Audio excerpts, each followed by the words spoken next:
Sabe, diagnósticos psiquiátricos não surgem do nada, prontinhos. Eles evoluem. E para a gente entender de verdade a jornada de quem convive com o transtorno de personalidade borderline, o famoso TPB, a gente precisa dar um passo atrás e entender a jornada do próprio diagnóstico. E olha, é uma história fascinante, viu? Cheia de confusão, muita descoberta e, no fim das contas, de esperança. Tudo começou com um baita enigma. Pensa só, início do século XX. Os médicos, os clínicos, eles se deparavam com pacientes que simplesmente não se encaixavam nas caixinhas que eles tinham. Sabe, essas pessoas sentiam uma dor emocional, nossa, uma dor profunda, muito mais intensa que a da neurose. Mas, ao mesmo tempo, elas não perdiam o contato com a realidade, que é o que acontece na psicose. Elas estavam ali, vivendo num espaço intermediário, numa fronteira, uma fronteira bem dolorosa e que ninguém entendia direito. Então, como é que um diagnóstico nasce, afinal? É essa pergunta que vai guiar a gente agora. A gente vai refazer esse caminho, o caminho que transformou o TPB de uma ideia meio vaga, meio nebulosa, num diagnóstico oficial. E nesse processo a gente vai ver como a ciência, bem devagarinho, foi mapeando um dos territórios mais complexos da mente humana. E o nome, borderline, é curioso, né? Ele não surgiu para descrever uma pessoa, mas sim uma localização. A chave para entender a origem do termo está na própria palavra em inglês. Borderline significa linha de fronteira.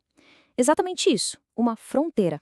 E essa imagem aqui ajuda a gente a visualizar perfeitamente o mapa daquela época. De um lado, você tinha a neurose, que era marcada pela ansiedade. Do outro, a psicose, que é a ruptura com a realidade. E os pacientes, chamados de borderline? Bom, eles estavam exatamente ali, no limite, na fronteira entre esses dois mundos que a psiquiatria conhecia.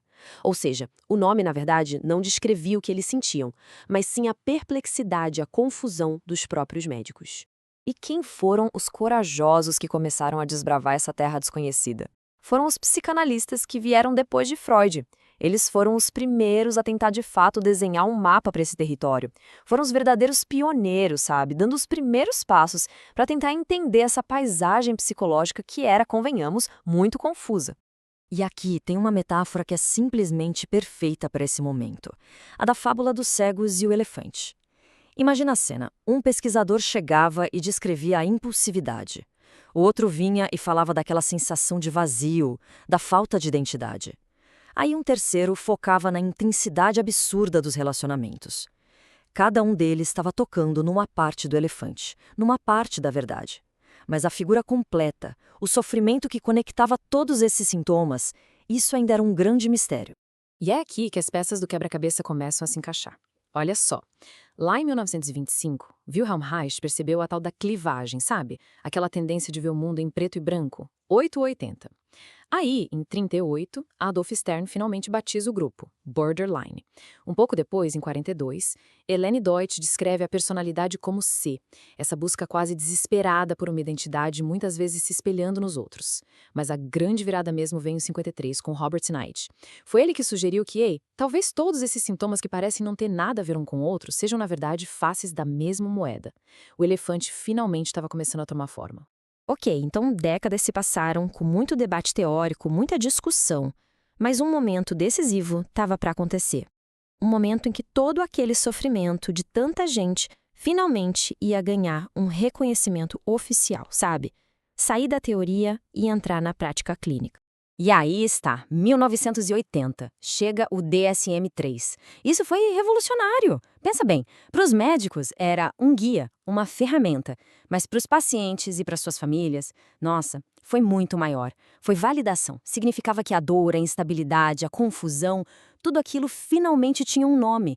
E ter um nome, vamos combinar, é o primeiro passo para se encontrar um caminho. O que o DSM-3 trouxe foi o que a gente chama de modelo categórico. Funciona basicamente como um checklist. Para receber o diagnóstico, a pessoa precisava preencher 5 de 9 critérios.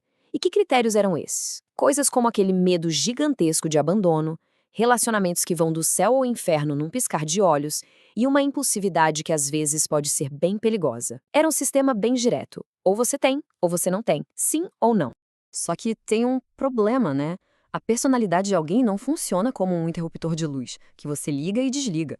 A grande questão desse modelo era justamente a rigidez. Pensa comigo, uma pessoa com 5 critérios, diagnosticada. Se ela melhorasse um pouquinho e passasse a ter 4, pronto, tecnicamente o diagnóstico sumia. Essa visão de tudo ou nada simplesmente não conseguia capturar a realidade, que é muito mais fluida, mais complexa. A ciência precisava de algo com mais nuances. E é exatamente isso que nos leva para a mudança mais profunda. Talvez a mais importante de todas, no jeito de entender os transtornos de personalidade. A gente sai de um modelo categórico e vai para o modelo dimensional. Essa imagem aqui resume a virada de chave de um jeito genial. A gente para de perguntar a pessoa tem ou não tem o transtorno. A nova pergunta é, em que grau o transtorno está presente? É a diferença, sei lá, entre uma foto em preto e branco e uma imagem super colorida, cheia de tons diferentes. É reconhecer que a personalidade é complexa, que ela existe no espectro. A ideia central aqui é de contínuo. É isso. Em vez de traçar uma linha dura no chão separando o saudável de doente, essa abordagem dimensional entende que todos nós temos traços de personalidade. O transtorno aparece quando esses traços ficam tão rígidos, tão extremos, que começam a causar prejuízo e um sofrimento muito, muito intenso. E o resultado disso? Um olhar muito mais pessoal, muito mais individualizado e, claro, com bem menos estigma. E aqui a gente vê os novos pioneiros, o que está acontecendo hoje. O próprio DSM-5, que é o manual mais recente, já tem lá um modelo alternativo, que é dimensional. A CID-11, que é da Organização Mundial da Saúde, já classifica os transtornos por nível de gravidade. E tem projetos como a WireDoc que estão tentando ir mais fundo ainda, sabe? Tentando entender a biologia, os circuitos do cérebro por trás do sofrimento, em vez de olhar só para os sintomas que a gente vê por fora. Então, quando a gente olha para trás, para toda essa jornada do diagnóstico de TPB, é uma história incrível de progresso, de verdade. A gente saiu de um simples rótulo que era usado para pacientes considerados difíceis e chegou numa condição que é compreendida, que tem tratamentos que funcionam e um prognóstico que hoje em dia é muito, mas muito mais otimista. A recuperação não é só uma possibilidade, ela é o que se espera. E a gente termina com essa visão de futuro que vem direto das fontes. A evolução desse diagnóstico aponta um caminho muito claro.